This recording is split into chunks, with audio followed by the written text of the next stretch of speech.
Good afternoon. Now today we are going to start the lesson number 3. The name of the lesson is Home and Arounds. Okay, so in this chapter we learn about the two things. The first is my house and the second is my neighborhood. सबसे पहले हम इस chapter में हमारे घर के बारे में पढ़ेंगे कि मोस्टली घर में कौन कौन सी चीज़ें होती हैं, कौन कौन से रूम होते हैं. इसके बाद हम पढ़ेंगे माय नेबरहुड. नेबरहुड का मतलब होता है हमारे आस पड़ोस में कैसे कैसे घर पाए जाते हैं. ठीक है. Dear children, a house is a place where we live with our family. घर वो चीज़ है जहाँ हम अपने परिवार के साथ रहते हैं. It protect us and keep us comfortable. घर की वजह से हम प्रोटेक्शन में रहते हैं और हम बहुत ही कंफर्टेबल वे में रहते हैं. क्यों? क्योंकि अगर आप इमेजिन करो कि अगर आप जंगल वगैरह में हो या घर के बाहर हो तो आप भीग भी सकते हो. पूरा दिन धूप में रहना इम्पॉसिबल है, सारे मौसम को बर्दाश्त करना इम्पॉसिबल है. तो घर हमारे लिए एक तरीके से प्रोटेक्शन का भी काम करता है. ओके. और पेरेंट्स से भी रिक्वेस्ट है, बुक मार्केट में आ चुकी हैं तो बुक्स आप लेकर बच्चों को वीडियो की हेल्प से समझाएं अपने तरीके से चैप्टर और उनसे पर्टिकुलर वे में रीडिंग करवाएं. So let's start the lesson. The first topic is my house. This is Sudha. ठीक है, इस लड़की का नाम सुधा है और ये सुधा का घर है. This is Sudha's house. अब सुधा अपने घर का डिस्क्रिप्शन आपको बताएगी. सुधा lives in this house with her parents. There are many rooms in her house. ये सुधा है और ये सुधा का घर. सुधा इस घर में अपने पेरेंट्स के साथ रहती है.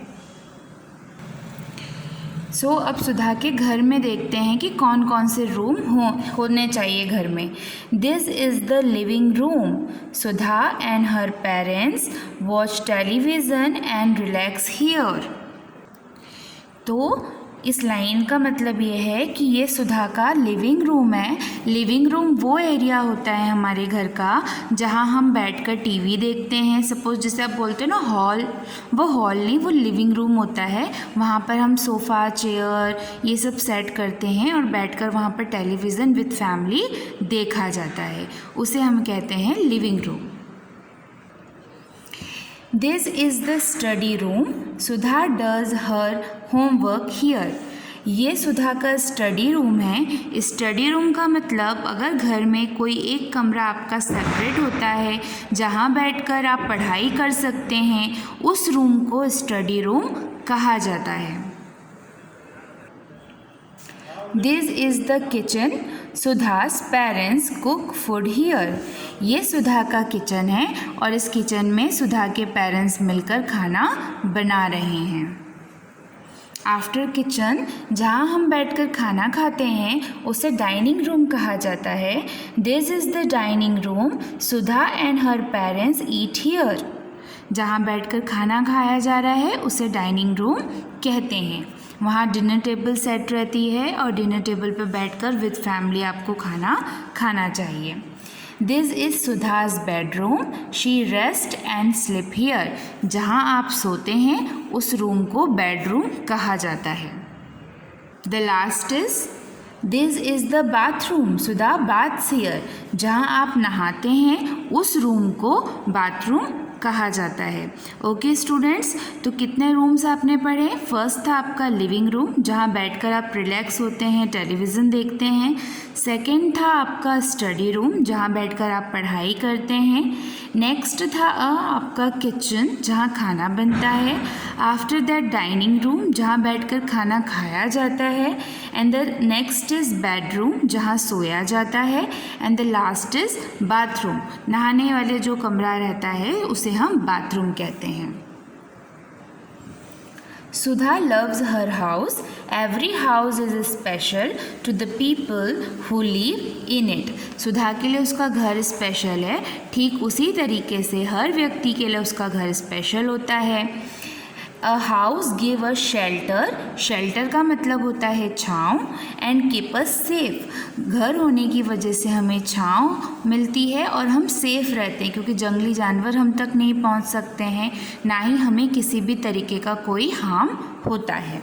It protects us from heat, cold, rain, storm, wild animal and thieves, घर हमें धूप, ठंड, बारिश, तूफान, जंगली जानवर और चोरों से बचाता है। There are 2 types of houses, कच्चा हाउस एंड पक्का हाउसेस। कच्चा हाउस और पक्का हाउस 2 तरीके के घर होते हैं। So let's us read about the what is the meaning of kachcha house and pakka house. अब कच्चा हाउस और पक्का हाउस क्या होता है और वो कैसे बनाया जाता है, अब उसके बारे में हम डिस्क्रिप्शन में पढ़ेंगे। Kachcha houses are made with mud, mud का मतलब होता है मिट्टी, वुड लकड़ी, बम्बू बांस, एंड स्ट्रॉ सूखे पत्ते। Examples of kachcha houses are huts and bamboo house, यानी कि कच्चा घर मिट्टी, लकड़ी, बांस से और सूखे पत्तों से बनाया जाता है। कच्चा हाउसेस के 2 एग्जाम्पल यहाँ पर दिया है, एक है हट यानी झोपड़ी और दूसरा है बम्बू हाउस जो कि पूरा घर बांस से बनाया जाता है। मोस्टली इस टाइप के जो घर होते हैं वो आदिवासी लोगों के पास होते हैं और इस टाइप के जो घर होते हैं मिट्टी और नॉर्मल पत्थरों से बने हुए, ये हमें जो बहुत ही अविकसित गांव होते हैं जिनका विकास नहीं हुआ होता, उन गांव में आज के समय में भी देखने के लिए मिलते हैं। अब आते हैं हम पक्का हाउसेस पे। Pakka houses are made with cement and the bricks. Cement आप लोगों ने देखा ही होगा कभी घर के आसपास बना होगा घर तो, और ब्रिक्स का मतलब होता है ईंट। For example of pakka houses are bungalows and apartment. जो पक्के घर होते हैं उनके 2 एग्जाम्पल होते हैं, बंगलोज यानी कि जो पक्के घर होते हैं, बड़ा सा घर होता है जिनमें कई लोग रहते हैं, कई कमरे बनाए जाते हैं, वो बंगलो कहलाता है। या तो फिर इस टाइप की बिल्डिंग में अलग अलग फ्लैट्स होते हैं, उन्हें हम अपार्टमेंट्स भी कहते हैं। ये एग्जाम्पल हैं पक्का हाउसेस के, इसमें ब्रिक, स्टील और सीमेंट का यूज़ करके घर बनाए जाते हैं। The next topic is my neighbourhood, यानी हमारे पड़ोस में और कौन कौन सी बिल्डिंग्स होती हैं जो हमारे लिए यूज़फुल होती हैं। The people who live near one's house are called neighbourhood. हमारे घर के जो जस्ट पास में रहते हैं उन्हें हम नेबर कहते हैं। नेबर्स यानी हमारे पड़ोसी। The place near one's house make up the neighbourhood. और हमारे घर के आसपास जो भी हाउसेस बने होते हैं, अपार्टमेंट्स बने होते हैं या फिर यूज़फुल स्टोर्स होते हैं, उन्हें हम नेबरहुड कहते हैं। This place help us live comfortably. ये ऐसी बिल्डिंग्स होती हैं जो हमारी रोज़मर्रा की ज़िंदगी में हमारी कई चीज़ों को लेकर हेल्प करती हैं।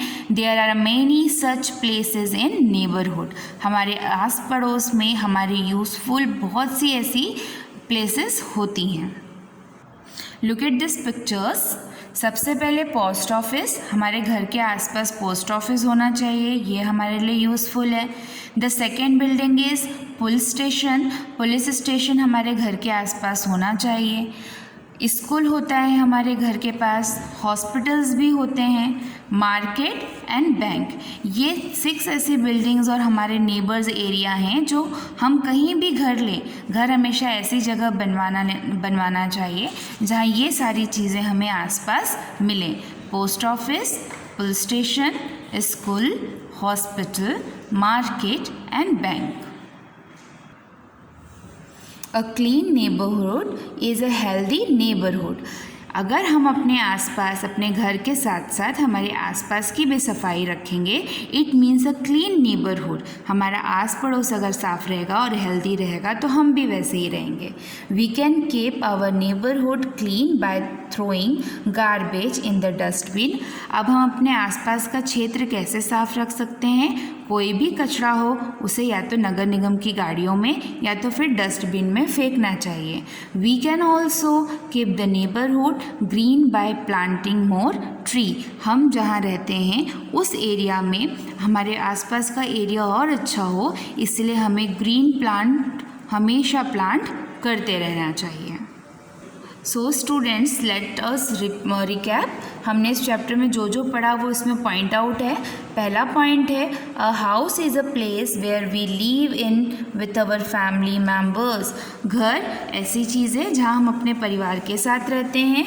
A house protect us from heat, cold, rain, storm, wild animals and thieves. घर हमें धूप, ठंड, बारिश, हवा, जानवरों से और चोरों से बचाता है. Houses are of two types, kachcha and pakka houses. घर दो तरह के होते हैं, कच्चा हाउस और पक्का house. The area around our house is called neighbourhood. हमारे घर के आसपास का जो भी एरिया है उसे नेबरहुड कहा जाता है. Post office, police station, school, hospital, market and the bank are most important place in a neighborhood. हमारे neighborhood की ये पांचों post office, police station, school, hospital, market and bank ये सबसे इम्पॉर्टेंट प्लेसेस होती हैं. Have a good day and this chapters and here.